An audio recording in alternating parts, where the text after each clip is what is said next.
Imagine this, you finally land your first big project as a director of photography. You've got the camera you wanted, the crew's looking to you for direction, and the client's expecting a cinematic masterpiece. But halfway through the day, the lighting's falling apart, the schedule's off, and you're quietly panicking behind the monitor, wondering how it all went sideways. In this video, we're going to be breaking down everything I got wrong in the first year of being a director of photography. Let's start with a big one. Gear does not make you a better cinematographer, and that's something I learned the hard way. I've shot on big, heavy cameras with all the bells and whistles. And yeah, they looked impressive on set, but you know what comes with that? Bigger crew, more logistics, more money, and even more stress. Some of my best work has been the Sony FX3 with a small set of primes. Light, quick, with a minimal setup. It gave me the room to focus on framing, lighting, and the story. I am so guilty in getting caught in the gear trap when it comes to cinematography or filmmaking.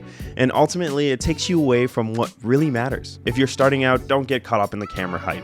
Learn how to light as well as move fast, because these skills will translate to whatever camera package you have, no matter what the size. Not making lighting plans. Early on, I would just show up on set and figure it out. It works until it doesn't, and that's when it goes really wrong. Now I make lighting plans for every project that I'm on, no matter the scale of the shoot either. The tools that I use are Photoshop and a library of common fixtures you would have on a film set. I build out a top-down view of each of the scene and place all the lights and list things like stands needed or specific attachments like Fresnels. I also include reference images as well as location photos, so everybody is on the same page, from gaffer all the way to the director. Now for me, depending on the project, this takes about a day, but this saves you hours on set that can make or break your production. You don't waste time guessing, and your team can move with confidence. One of the biggest lessons I've learned the hard way is that you want to lead as a director of photography. Don't wing it, just plan everything. Not having the right people on set. This one was a hard lesson. The wrong crew can ruin your shoot, even if they're technically experienced. I've worked with super skilled people with terrible attitudes on set. No collaboration and just ego.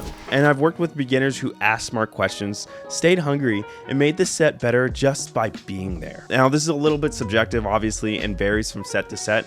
I always recommend hiring professionals when it comes to things that you're not sure about. But the point is, I would always take that good energy over that raw skill any day. And if I were to summarize this, you can teach somebody any technical skill, but you can't teach somebody to care. This is a give and take lesson when it comes to filmmaking, and the reality is that you're not going to work with everyone that you like. And it's okay to work with other people. Ultimately, you are investing in your career and you want that same energy as well as same group of people around you, especially when you're working. Owning your own camera can change everything. One of the reasons I ever got better as a cinematographer is because I had the camera to practice with. Owning my own camera meant I could shoot constantly, try new lighting setups, test weird lenses, figure out what works and what doesn't, all without waiting for opportunities. This meant I was creating more opportunities for myself. And in any creative career, this is the best thing that you could do, especially when it comes to cinematography. It also meant I could take on low-budget passion projects and build a reel on my terms for work that I wanted to create in the future. If you're serious about being a director of photography, I cannot recommend this enough. Invest in a camera. It doesn't have to be fancy, it just has to be yours. I started out with my phone, then an A7 III, an A7S III, and then an FX3, and then investing with my partner to buy a Sony Venice. Every time I got a new camera, I already maxed out the capabilities of my previous camera.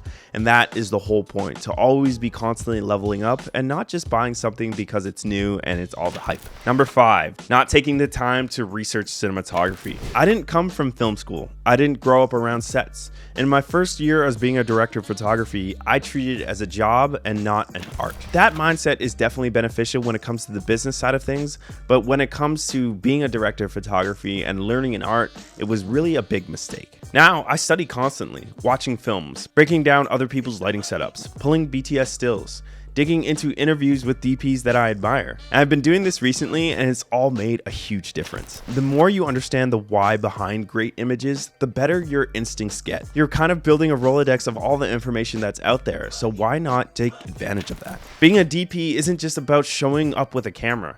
It's about knowing how to elevate a moment. And all this work happens behind the scenes before the production even starts. We preach so much that 80% of the work is done before you even hit the record on your production day. This This is done in pre-production, creative ideation, and even going on before that, research and development. If the information is already out there and somebody has done it in their own voice, you can easily apply that to your own productions and how you would execute that with your own voice. The first year of being a director of photography is going to be messy, and that's totally okay. What matters most is that you learn, you keep showing up, and don't let early mistakes define who you are. I'm also curious of what's going on in your careers and what you need help with when it comes to being a cinematographer or even just starting out. Let us know in the comments, subscribe for more, and I'll see you in the next video.